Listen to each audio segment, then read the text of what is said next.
sarapannya di Jakir Warkop ya. Di sampingnya ada Aulia, seberangnya ada rumah makan Wong Solo ya. Nah ini dia. Kita mau sarapannya bubur ayam ya.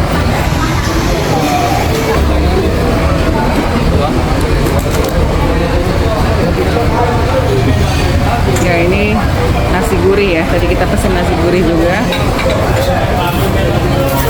Ini kita ambil kue dulu ya.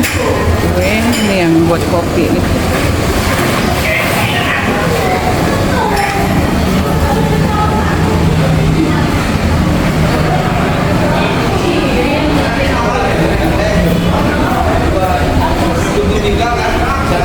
Ya ini bubur ayam tadi yang udah kita pesan ya.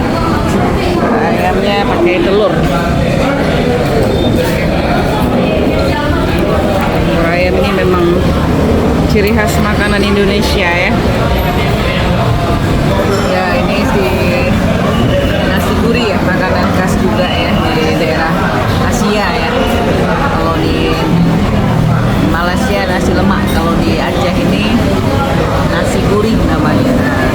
Ada belau, ada telur dan ikan tuna ya, ikan tuna di sambal. Ya ini dia sarapan kita pagi ini.